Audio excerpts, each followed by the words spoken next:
Okay, oras ato na alas 5:48 na sa mga matik sa katapos ng bahanon. May kagrupong Roger de Tablan ang of course ang Buksan Muna. Palakpakan naton mga kagrupo, mga ka-short. Gali sa bakay si Pare Jubar. Pre, mayo nga ako nanda, siyat nanda.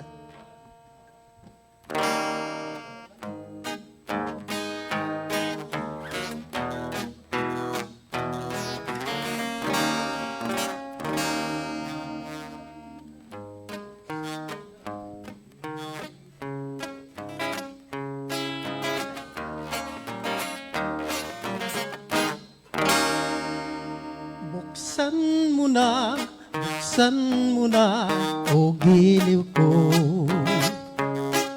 Ang pintuan ng puso mo.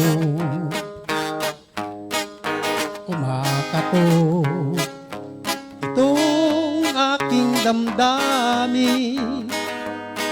Naghahanga na iyong mamahalin. Kay tagal ko ninanais na makamit ang dalisay mong pag-ibig. Ngunit ako ay iyong pinagtatawanan. Sabihin mo kung ano ang dahilan. Dahilan ba ang aking katauhan? Kayong ganda, ako ay alangan. Katapatan ang tangi kong kayamanan.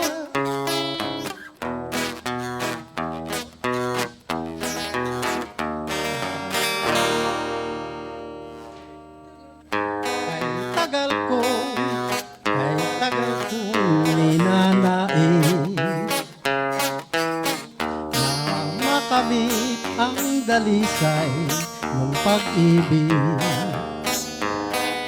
Ngunit ako ay iyong pinagtatawanan. Sabihin mo kung ano ang dahilan. Dahilan ba ang aking katauhan? Kayong ganda, ako ay alangan.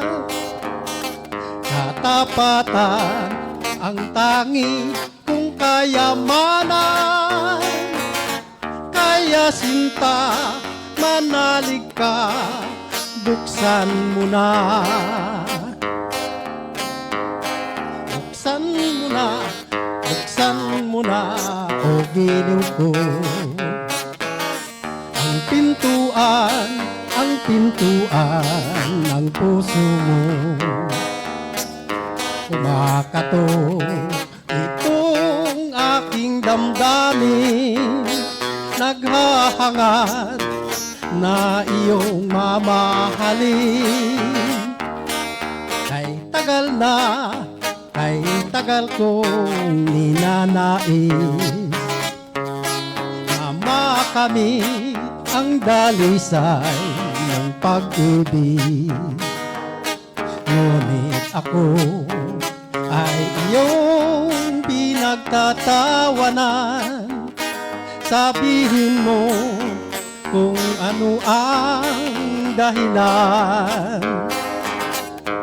Dahilan ba ang aking katauhan? Sa iyong ganda, ako ay alangan. Katapatan ang tangi kong kayamanan. Kaya sinta, manalig ka, buksan mo na. Kaya sinta, manalig ka, buksan mo na. you. Number one hit music station. Short FM. Okay, salamat gid kagrupong DJ Fees. Roger Tablan with buksan mo na. Sa katapusan na buksan niya gid man. Okay, ang iyang pag-ambahon o ginalas gid aton yung gitarista. Sige, so muna siya ang aton yung mga kanta nung para gid sa mga pagigugma, no? Mga istorya sa pagigugma. Kaya pala naman natin yung harana, muna siyang pamagi sang una kung paano ipabutyag ang ginabatyag sang lalaki kag babae. Okay, sa ilang nga ginahigugma. Okay, so muna siya ang harana sa pagi sa pagpamasyar sa unang panahon. Nga subong dawala na way na ni kabalong aton niya sa mga uling tubo kay ang pagpamasyar sa na sa Facebook na yan naka-text naka-link na muna mga mali nga link please. Naka-link na no, so muna sa mga style sa pagigugma. Pero tinamig ibang kay sa mabalaman nato nga sang una gali amo ni pagi sa pagpamasyar nga kinahanglan niya makanta kay sa balay sang babae.